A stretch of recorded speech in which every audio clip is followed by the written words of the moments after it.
na na na na na.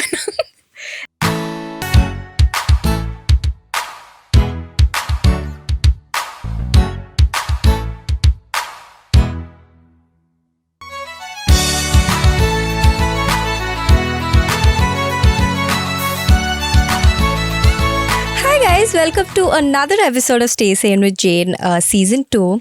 Today we'll be discussing something very serious, so trigger warning if you guys cannot handle it. We're talking about death. So, yes, really wanted to have this conversation with one of my very close friends, Vaish.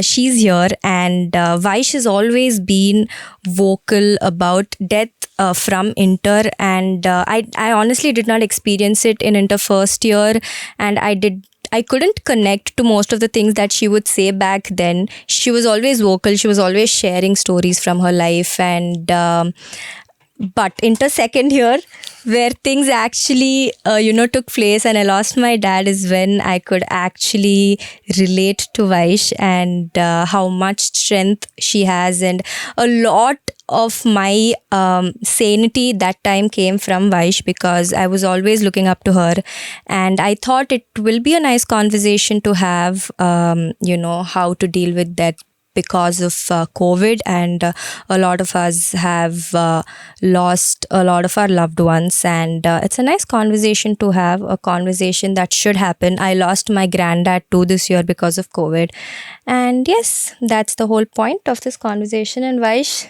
thank you for doing this, for being so strong all the time, for getting me through my worst time. So Vaish, how's it going? Right now, I stopped working. I used to work. I stopped working, and then now I'm focusing more on, preparing for my GMAT and going abroad and studying and all that stuff. COVID has been really, really tough on me. I was personally a victim of it too. We were affected. My entire family was affected. And I think more than your body, it takes a lot of toll on your mental health. Where it plays, you're just quarantined. You cannot even meet your other family members because of, the mutation or whatever. And it really, affects you a lot from the inside rather than what it is doing to your health. So I think talking about death right now is the right time because I don't think there is any house left that has to deal with it. Every household is going through it. Either it is directly linked to you or indirectly linked to you. Either it is your direct family or, a relative, but they were always in your memories and now you do not have one of them. So there, we as, teenagers or the people who are, young right now, we do not know how to overcome it. Lot of times we are questioning ourselves, like, when I was put into that situation, what happened to me was I was normal. When I had to deal with that, on that day when I got to know that my loved one is no more, I was normal. I didn't do anything. I was, I think, cleaning the vessels and putting them back in the cupboards because you are in a state of shock. You do not know what is happening around you. I just went on to fold clothes, clean the vessels, put them back inside. I heard everything. I'm listening to people crying. I'm listening to doing everything. But what is it? What is it that, is not out of you? I did not cry. There was not a single teardrop. Everybody who came to the funeral were asking me, why aren't you crying? Why aren't you crying? But the only thing that was questioning me, within me, was, what is it? Is it really happening? Are you seeing someone dead in front of you? Are they really dead? Or are they going to come back tomorrow to you? Are they really, not alive? What is it to feel like, that somebody is not alive? And I do not know even till date if I have really, really accepted the fact that, that they are not there. And why should I accept the fact when I am in my comfort zone of not accepting it and it still makes me feel fine? I am still in this, very nice, happy zone that, someday they're going to come back, and that I think comforts me more. Why should I be in that zone that, no, they're not going to ever come back? Why should I accept it? Is it really needed that, you should accept the fact that, that they're not going to be there anymore? I don't want to accept it. And it is with every individual. Don't accept it. It's okay. It's your own thing. If you want to accept it and that makes you feel better, then it's okay. If you don't want to accept it and that makes you feel better, then that is even more better, because nobody is going to force it on you. You are your, self responsibility in that moment when you're put into that situation, and everybody else around you is just going through it, but you Yeah. are dealing with it. You are in that situation. What is happening to you, only you know about it. And why do you give somebody else a chance to speak about your own emotions? Don't cry, it's okay. Why should you cry? You are in this, you feel safe, that by not accepting the fact that they're not here. So that was my safe zone. I just kept quiet. I was numb. I was, I just froze in that moment. But it's fine. I think, uh, moments like those make you, more stronger than you were today. So tomorrow is going to, you're going to look back. Okay, you did not cry. You were strong enough to deal with that situation. Maybe I didn't do it because I had a sister and she was too young, and she would get really, really frightened if I was crying. She didn't have my mother around. She didn't have my father around. She didn't know what was going on. I was so protective of her. I just, grabbed her into my arms, took her into the room, and I just locked her inside. We were both locked inside. What was it that you were feeling inside back then? Protective, worried, concerned, lost of what was going to happen next, what is going to happen now. From now, the uncertainty which you have, that, okay, what you had just 10 minutes ago, you do not have it right now. It's all shattered, it's all gone. Can you ever be the same person? The answer is obviously no. You can never be the same person. But, the only thing you need to do is, believe in how far you've come and have faith in how far you're going to go. So I think at that point, what really kept me going was my sister. I looked at her face and I knew that this is what is going to take me forward in life. And this is what I have to live for. If tomorrow everybody is going to say that, my sister is brought up really well, that is going to be my success point in life. I'm going to see that as my success. Okay, even when my mother was not here, I could still make her a good human being. And that is, that has been the major importance in my life. Even when I had when I wanted to go outside the state to study for my bachelor's or whatever, I did not opt for it because my sister was getting into her teens. And I think teens are a very important part of somebody's life, and they're going to really shape you into what person you're going to be tomorrow. Later on in life, you're just going to learn from your experiences. But what you are as a teenager, I think, forms your personality. So then I thought, no, I should stay back for her, for her to shape into a better person. I should always be there for her when she wants to come and talk to me. Now I keep her distinct so that, she learns things by herself. But yeah, back then those were my priorities. And I think that is where I am today. Guys, that's exactly why Vaish is on the podcast, and that's why I wanted her to be the guest, because I mean, dude, she's just, I don't know how she's even talking about it with like a smile on her face. And how young were you when you lost both your parents, and how young was your sister? I was 11 years old when I lost my mother, and 12 years old when I lost my father. And my sister was 2 and 3. Same, just like we lost them when we were, like I was entering into my teens. I really wanted my mother. But I'm happy that some of my moments I could enjoy it with her. Like when I got mature, like when I started my menstrual cycle, she was there with me. And some moments like those, I really, really cherish them. Like, at least at that moment, I could, share it with her. And how we dealt with it back then was, I think, by not accepting it at all. By just, telling ourselves that there is going to be someday that she's going to come back to us. And that is the only thing we believed in. And that kept us going like crazy. We never looked back of how much depression it got us into, of how much, rupture we had with our father after that. It was not very easy for us to gel with him at all. We would never even, want to look at him. I think it's with everyone. When you lose a parent, it becomes very difficult for you to gel with the other parent, because sometimes maybe you're more closer to your mother and not your father. And my mother used to do the most of the things for us, and whenever we needed to talk to our father, it was the mother in the between that was bridging the gap, because you don't really express a lot of things to your dad. So later then I just lost my contact with him. There was no contact. There was no, I felt like there was no point of talking to him, and it created a lot of hate. And it's okay to hate, it's fine. It does create in a lot of people. It's not like, it's not abnormal, because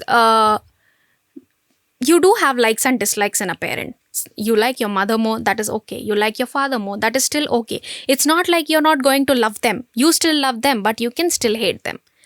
You love them from from the bottom of your heart, but then the things around you and the stuff you're being told and the stuff that the family is telling you might not be stuff that you want to listen about your parents, right? But still you're being led into it. A lot of people trying to manipulate you, that your father is like this, your mother is like this, or your mother was like that, or your mother did this, did that.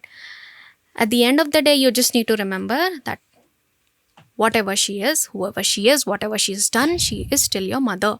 And she will do a lot of bad, whatever possible in this world, but she will never do something that will harm her own children. That is what I kept in my mind throughout, when everybody was giving me shit about what was going around me. And I just kept it to myself a lot of times. I had a problem with, talking to people. I think that is the reason I spoke to you a lot when stuff happened to you, because I know that when you're there, what you really need is someone to counsel you on how to deal with a parent when a parent is not with you. And whatever problems you have in the world, you just want to go back, because you know that your parents are going to protect you from it. And when that protection is half of it is not there, when there's like one parent is not here, and then you feel like half of it is not there, and it's not at all possible for one parent to fill in the gap. So what do you feel then? You feel really, you don't want to go back home at all. That is how I used to feel. What will you get when you go back home? You see the same old stressed out dad, don't know what to do. And it's the same with your mother also. I think in those days you might have observed her being more stressed out about how she should deal with things from now on, how she should, bring you up or your sisters up. It's really saddening to see someone in that position. And it's worse when you know that you cannot do anything about it. Like it's like you're there, but you cannot do anything about it. So gradually that created a lot of distance between me and my father. We didn't have a conversation at all. And my family was taking care of us in general. For outside, I was really, really normal. I wanted to go for a movie after 3 days of my mother passing away, because it's not in your head at all at any moment. So later, my dad, maybe because, he kept his health secrets from us because he didn't want to give more stress to the family, and he passed away after 6 months.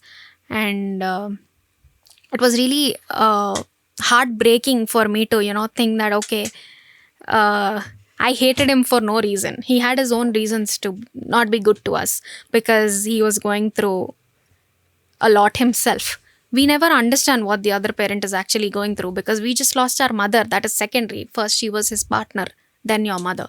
So, okay, that all that happened, and we got to know later on that, he had severe jaundice, drinking problems because he couldn't accept the fact, and a lot of things that came up because of the death. But as children, obviously, it is too much of you. And you were 11, dude, so I don't think all of this is something that is humanly possible. And you had your sister to also take care of, so your mind was already distracted. Another thing that you spoke about was just being numb. I also remember when that incident happened, we don't accept it. We just we can see everything happening in front of us. Even now, like you told, I don't know why, I don't know if it's just the both of us, but there's always this hope that they're coming back and we'll meet them again and we'll show them that, daddy, this is what I did when you were not here. And I also wanted to talk about, I feel most of the people, I pressurized myself a lot to accept it. I wasn't like you. You were like, I don't want to accept it. But I guess that's where I went wrong. I should have taken my time to, say that, hey, it's okay, Now you will not accept it. Some point of, I pressurized. I was like, it's okay. Things like this happen to everybody. I will not get affected by it and all of that. But I guess that's where I went wrong. And this is what I also want to tell the audience, that I feel that you need to take your time. Yes. And you need to figure out how and what will help you. If you want to accept it. But just don't pressurize yourself into not accepting it or accepting it, because sometimes people just won't willingly, though they have the power to accept it, they won't, because they don't want to let go of that person. Ippudu kuda, I wear my dad's shirts, or my mama antadi, why his clothes. I can't let go of his things. I can't let go of his specs or his Bible that he's been using, because I feel that, I don't know, I just can't, he's my dad after all. And so, yeah, I just feel you need to take your time and see what works for you. If accepting works for you, sure, accept it. If it's not, just be in your comfort zone. Nothing is going to, I don't think that'll harm you in any way in future. What do you think? Like, not accepting, do you think not accepting that your parents are dead, or like me not accepting that my dad is dead, would affect you in any way in future? But we are not also delusional about it. It's not that we are mad and we are thinking that, are my dad ostadu ippudu, Yeah. See, there's a thin line, between being delusional and between, don't want to do it. See, if it works for you that way, then why not? Ippudu, why should we listen to everybody who's, telling you the facts that you should accept it? Maybe it is very stereotypical of us to think that we should accept it. And who really accepted it? Did you? Who is telling us? If there is one person who's going to tell us that, you have to accept it, come on, cry, come on, do this, come on, do that. You cried. Maybe that worked for you. It's not going to work for me. So it's okay. Just don't accept it. How is it going to affect you? See, I'm not going to accept it and still be okay with it. But you cannot be okay with it, right? So each of us are different. If you can accept it and go on with it, go on with it. And I think when you accept it is when you don't care, because how easy it is for you to accept a single fact. I cannot even accept a single fact that I got less marks in my test today, or maybe something like that. I really I am a person that holds on to stuff. So you do something bad in a day, like you go, like you get less marks in a test, or you didn't do well in your speaking or whatever in your class, or you haven't been that good in a day. It really kills you in the night. What is happening? Like, why did this happen today, or why did this happen to me? Did I do something? Where did I go wrong? So I don't accept the fact, it's okay, it's fine. I don't accept it instantly. But later on, after a few days or something, maybe I realize, okay, might be this happened that day. That is the reason I was not okay. Might be the other day I did not sleep well. That is the reason I didn't do okay the next day. After a few days, when, that realization really hits me, that is when I comfort myself by telling that this is okay. So it is the same thing. See, when somebody is not with you anymore, it's okay to realize after a few days that they're not with you, and eventually by time you will realize. It is not necessary that you're given a date and this is the date you have to. That day they have left us, but that is not the day you have to accept it that they have left us. If it is for you that it is after a month, a year, even not until today also, it is fine. Because for me, even till date, I don't accept it. I don't let my sister accept it. Because that is how it will keep you going. When you accept it, I think there is too much to deal with after that. And it becomes too tough for you. And when you have too much realization in your life, I think it's too bad. So you need to keep yourself grounded with something. Don't accept it. You're grounded. You know that, they're somewhere looking at you, still wanting to come back to you. And that feeling is, heavenly. It's greater than, accepting stuff. It's really, really, something that people will never understand.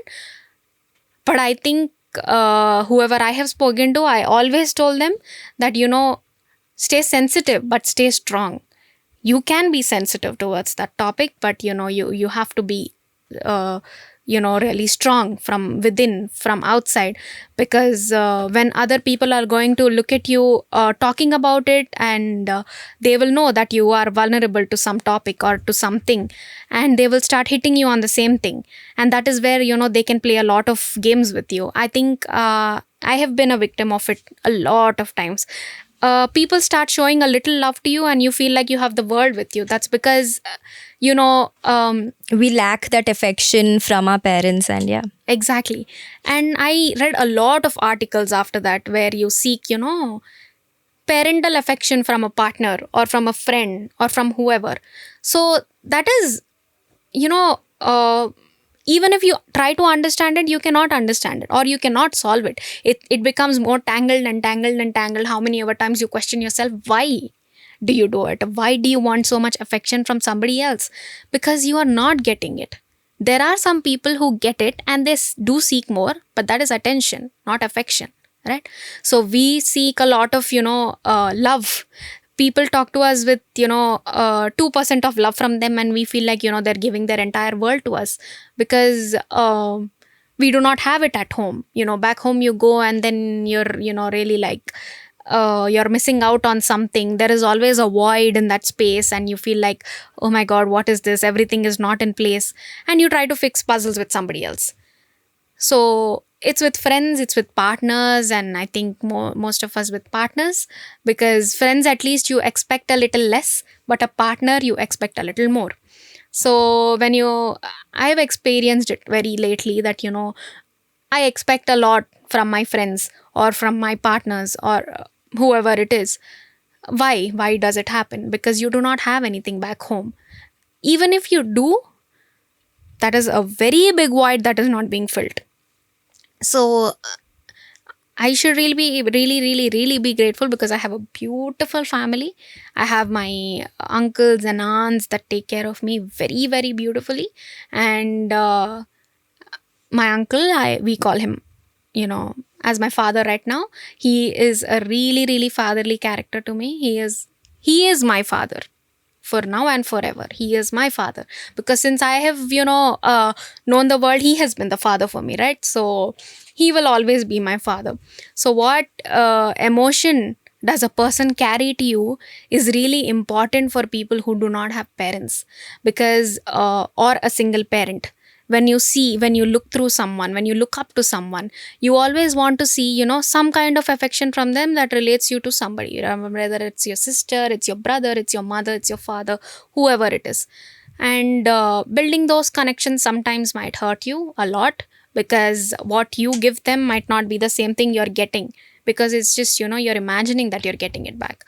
But I think such kind of things are a part and parcel of life. Again, it'll happen to you, and you'll have to be okay with it, because there's nothing else we can do about it.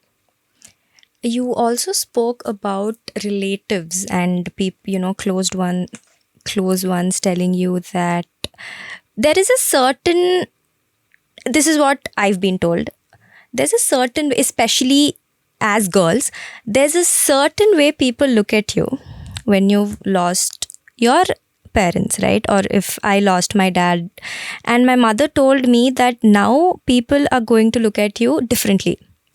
They will be there to just eat you, Are ee meg daddy led gada, that you will not have any protection. Yes. And you not having like both of your parents, and being a girl, having a 2-year-old sister to take care of. How did you deal with it?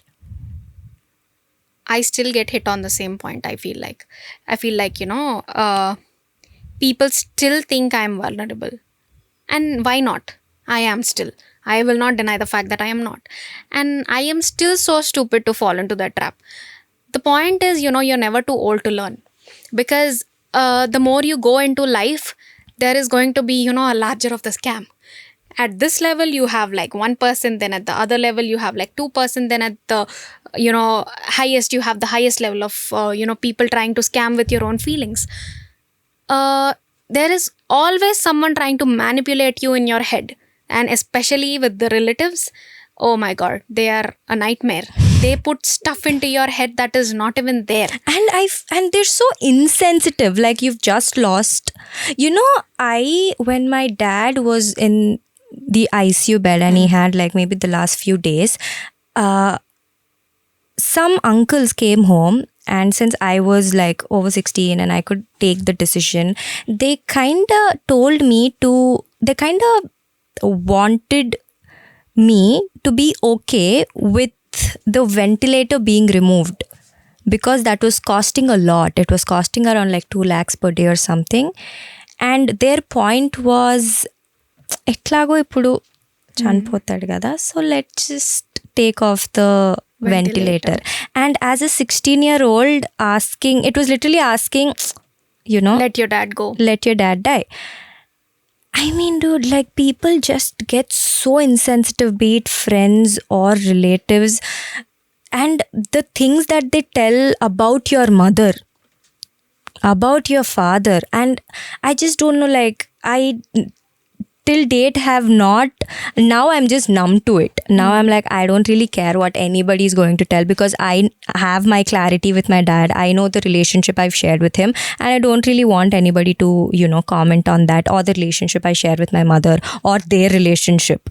Like whatever they had, I know it was beautiful, and I still love for me is my mom and dad. They can't be like, they had problem. Dude, like that's just bullshit.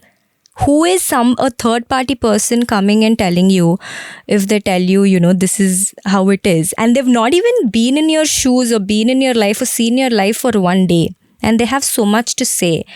And this is another question that I got yesterday was, when your friend or a family member is dealing with losing someone, how can we help? And I feel that's something we really need to talk about. And I want you to go first, because we know what we want to hear at that point. So yes. See, people who come and tell you stuff, especially relatives, first thing we need to remember is who are they, dude? They haven't even taken care of us ever. They haven't spent 10 rupees on us for looking after us.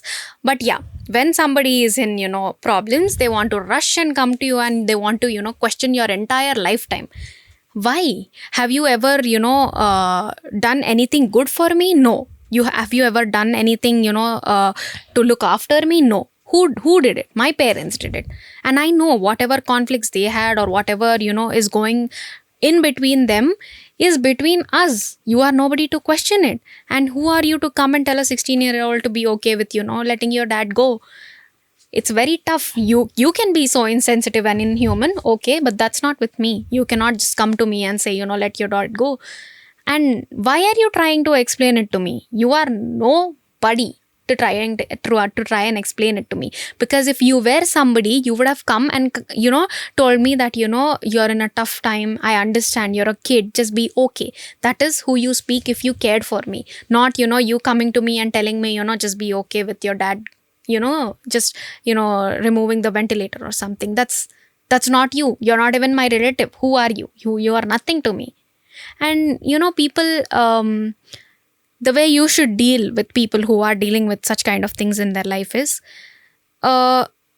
maybe somebody who's dealing with it with you, maybe some of your friends might not have gone through it themselves, so they will not know what the feeling is towards it or whatever. But the best thing you can do to someone is just be gentle and be human enough to tell them that it's all going to be okay. It's going to be okay. Not right now. I can just say that you do not understand us. For heaven's sake, I know you don't understand me. Just don't say I understand you. You do not understand You don't. us. Exactly. So this is what a friend of mine was kind enough to attend the funeral on my dad's funeral. And she's like, he's in a better place now. You need to forget about it. Like, the body is right there. And I've been told you need to forget about it.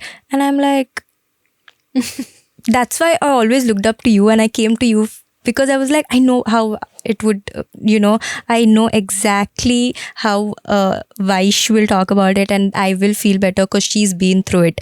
And we also can't expect anything from them because they genuinely don't understand. yes. So Another topic that I really wanted to talk about was I initially felt a lot of guilt enjoying things.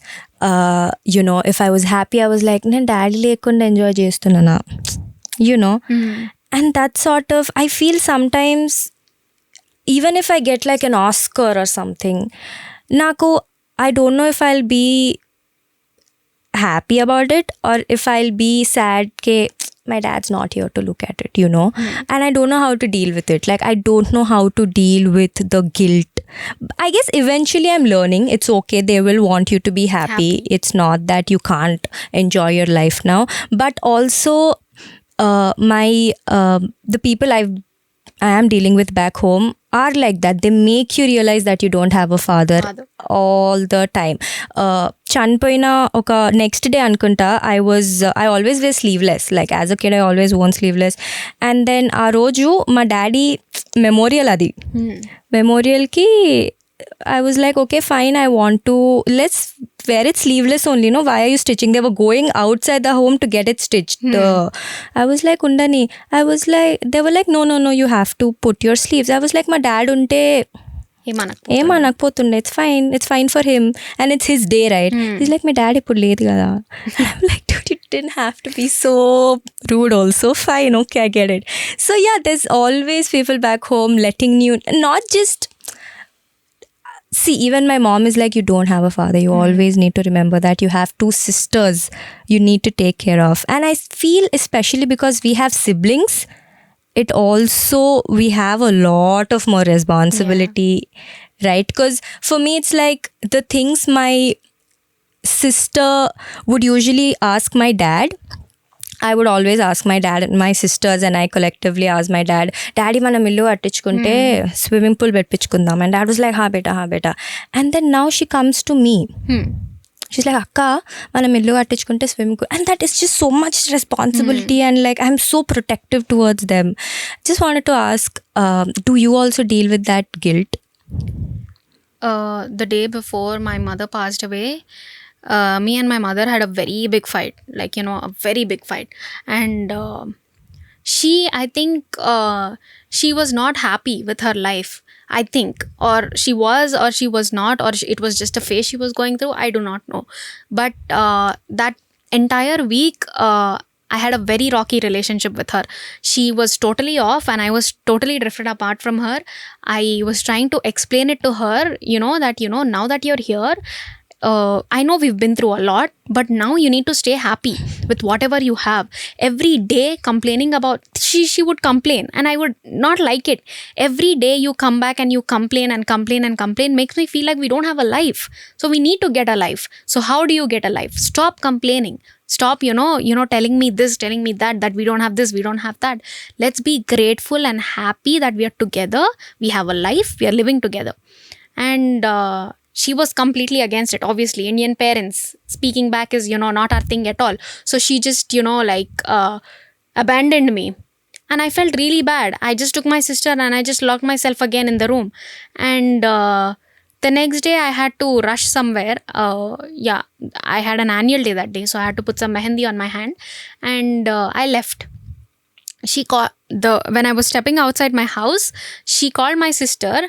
And my sister ran to her, she hugged her, she kissed her, but she did not even take my name. We left from there, and the next thing I know that she's no more. How much guilt should a person, really have when, that the last conversation you had with her was a fight? You feel like, then that thing comes up in your heart just once. Just once. Can I just tell you that, you meant a lot to me. And you are really, really a great mother. But that fight was so embarrassing for me, and the guilt was so much throughout my life. I still take it in me. But, I just look at my sister and I'm like, okay, it had to happen that way. And it, it's fine. How it happened had to happen. It's just fate. You cannot change it. But I know she is up somewhere, trying to tell me that, it's okay. I hear you now. I hear you. And, we are good. We are in good terms. So I just keep myself, sane by just telling myself, It's okay. It's fine. There are a lot of things, there are a lot of people like this who, just need one more chance to tell their loved ones, how much they love them. It's always like, the value when they're not here. When they're there, you just do not know. And it was not like that for me. I always, valued her. But, that moment, I think I just lost it, just it's very important for us to stay happy. How long can you go on by complaining and complaining? It was not happening with me. So I just had to put my frustration out to her. Just let's just stop here. Let's not, complain about life. It's beautiful. Just talk. Just be happy. Just be happy that we are together. There are a lot of people who don't get to be together. So that day, after that moment, I think I carry a lot of guilt in my heart, and even till date I carry it with me, that just I could have been a better person, but that was not what I meant, right? So it's okay to deal with that fact and deal with that guilt. And when you have your happy moments, you feel a little left out, or you feel a little sad by the fact that they're not here to share with us, or the world is constantly telling us, why are you happy, you don't have parents. It's your right. They have given you birth to be happy only, not to constantly make you feel like you don't deserve this.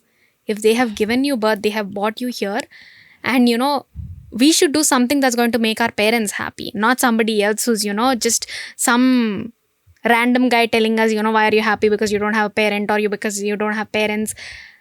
They are just jealous that even when they have everything, they cannot be happy, and we don't have anything but still we are happy.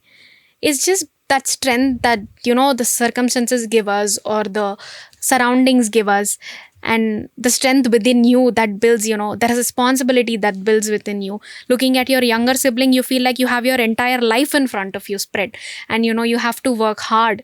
You have to set an example for them, that you have to be like your sister, you have to be like Jane, or you have to be like Vaishnavi, taking looking after the family like their parents used to, or their parent would have if they were here.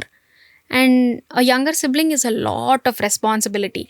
Even if you don't do anything for them financially, I think how you help them become a person is a very big thing, because obviously they're going to take on you.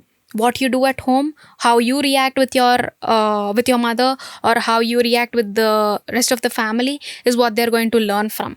They're going to look at you, and they're going to just be a Xerox copy of what you're going to do, because there are no parents around. So who are you to them? A person they are going to look up to. So how you set an example for them is very, very important, and that is a lot of pressure on you. But I think that pressure keeps you going. That pressure keeps you sane. That pressure should be there for somebody to be grounded. Why do you follow a certain religion? You follow it because without that, you cannot be a sane person. You need to, be grounded.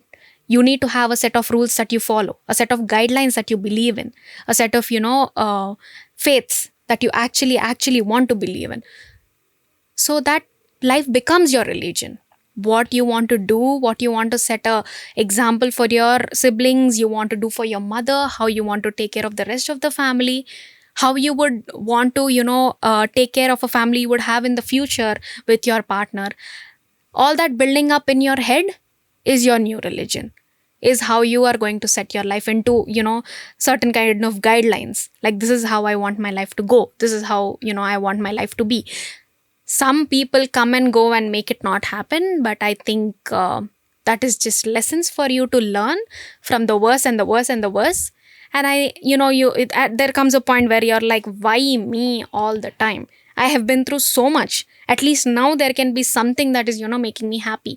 But I'm going to tell you that feeling is there within you because you pity yourself. You pity yourself a lot. That, I've been through so much, I've been through so much, I've been through so much. Right, we have been through. And there are a lot of other people who have been through worse. But, you just have to keep going. Just keep going. Stay, believe in what you always believed in. I always believed in, having your own set of rules. This is your borderline. Never cross that. I have crossed it a lot of times and only seen the worst after that. So when you draw a line for yourself, and sometimes you feel like, okay, it's okay, I can cross the line. No, you cannot cross it, because once you cross it, you only get worse from there. And your instinct about it is always right. You know that if you cross that line, it is not right for you, but you will still do it, because just a self pity on yourself. I had to go through so much, little more will not harm me. But yeah. Like the level of relateness, if I can say, just it's insane. Of like, I just get to realize how much we're all connected and how we're going through the same things, and how much more helpful it will be if we just talk about it, so that Yes. listeners and everybody who will just come across this conversation, they'll just know that they're not alone. These Yeah. are the things that happen, and it's okay. Just you also spoke about that guilt you hold of having that last conversation could have been better, and I feel it takes a lot of strength to forgive yourself, Yeah. right? Because I remember my dad and we had a very rocky, and I don't know why, right before their death death. is when we have rocky relationship. I Yeah. fought with my dad over a dog, over a puppy. It was in August, my sister's birthday. My dad got a puppy home. I was very overly joyous. And then 2 days, 3 days later, I just went to college. By the time I went back home, it wasn't there. I was so angry. I left the house and I went to stay with my grandparents. And my dad thought that she's not going to come back, because inter tarvata inka she'll just go her degree and she's never coming back to me. And he started drinking more in that process. And that's when he got jaundice, which actually led to his death. And till date, there was a phase where I was like, it's because of me. It's because of me, and I just could have been a better daughter. I always am like, I could have been a better daughter. But one day I was like, no, Jane, you didn't know that all of this was going to happen. So you cannot just keep blaming yourself and be like, you're the reason behind your death. You're not. It was meant to happen. I guess we are gifted with the power of understanding, so that and we are so, we just go through for people. I mean, that's what I feel the purpose of my life is God trusts me enough. He's like, Jane can take it, or Vaish can take it, and they will lead the people who are, or not lead, maybe just people can find comfort in them. And that's what I feel. That's what I wanted to tell, that it takes a lot of strength to forgive yourself. Another topic before we wrap up is, how are you now? What are your take backs from dealing with so much at a very young age, and what would you want to tell to everyone who's listening this? How can they deal better with it? To everybody who's listening to this, firstly, I would like to thank Jane. Thank you for having me. I remember when I helped Jane, and I'm really, really thankful to her for letting me help a lot of other people who are watching this. There is, a good time and a bad time in everybody's life. You cannot just have, good times. The more you laugh, that much you cry. That is, Balance. yeah, you cry and you laugh. There is, you just cannot laugh your entire life. There is some point you're going to break down and you cry. And like Jane said, God always, puts pressures on selective people, because he knows that, you can take it. So that is why you are chosen. So you're a chosen child of God. Be happy. And to everybody who's dealing with such phase right now, I'm sure that, everybody on this planet, every household has a death. So how do you keep yourself okay with, this entire process is talk to someone. Let them know how you feel. Let them know that, it's, you're feeling claustrophobic with the feeling that they're not here. You're feeling not okay with it. I remember times when I used to wake up in the night and just puke, because that is making you feel claustrophobic. It's in you, it's not coming out. Talk to people. There's always help out there. It just can be your other parent, it just can be your friends. And we are always in this constant pressure of people, what if they don't listen to us, or what if they don't want to listen to us? But it's never like that. There is nobody on this entire planet that does not want to listen to, somebody who's in sorrow. Everybody wants to listen to you. There is a lot of help out there. If you need professional help, please go on to that also. I have been through it, Jane has been through it, and we are quite open about it. If you need professional help in your life, you can get it. But the help starts from within you. Help yourselves, talk to people, talk to yourself. I talk a lot about myself to myself, so that, sometimes that, you're capable of a lot of things. So, yeah, that will keep you going and keep you sane. Again, guys, that's exactly why I wanted to get Vaishnavi on the podcast, because I know the value that she holds and the change that she's brought to my life, and I wanted all of you to experience that. On that note, thank you so much, Vaish, for being so open and so strong about it, and being, just, I'm sure everyone who's going to listen to this will take away something from it. So thank you. We have something for you. I wanted to text Jane yesterday that only if she's giving me the Karan Johar hamper, I'm going to sit on this couch and answer her questions. We didn't have the budget for a Karan Johar hamper, but we did manage to get you some dessert. Na na na na na na. And a note. Oh, thank you, Jane. These are brownies from Charlie, and assorted brownies. I'm definitely going to try them. Yeah. If you want, you can go ahead and read the note. That's also a segment. Okay, yeah. Read it. Oh my God. I know you're doing it for hours. I am. Okay. So, dear Vaish, you've been that person I've looked up to in my weakest and the vulnerable phase. Thank you for being vocal about how it feels to lose a loved one. It were your stories that kept me going when I lost my dad. Thank you for telling the right words at the right time. Thank you for being a part of Stay Sane with Jane. I'm sure the listeners will draw a lot of strength and courage from your story. I wish you all the happiness in the world and more. She never told me such kind of things in college. That's how it always comes out. Comes out She, in text. Yeah. Always, I can't. I just she can't do never it told in me such stuff. person. I used to help her a lot, to keep her sane during that time, to keep, she had become a rock, me trying to get her okay with not, okay with being weak or okay with being not okay. Was a tough time, I think. But now I think she's at a better place, and I'm really, really happy that she's at a better place. And I wish you all the best, Jane. I wish you all the best, Vaish. Thank you again. Thank you. Ooh. Oh, there was a point where I had tears, half Me tears too. in my eyes, and I could see the tears in your eyes. I was like, if Vaish is crying, I'm crying. Don't. No, I was like, I know this girl is going to cry, so I just shut my mouth.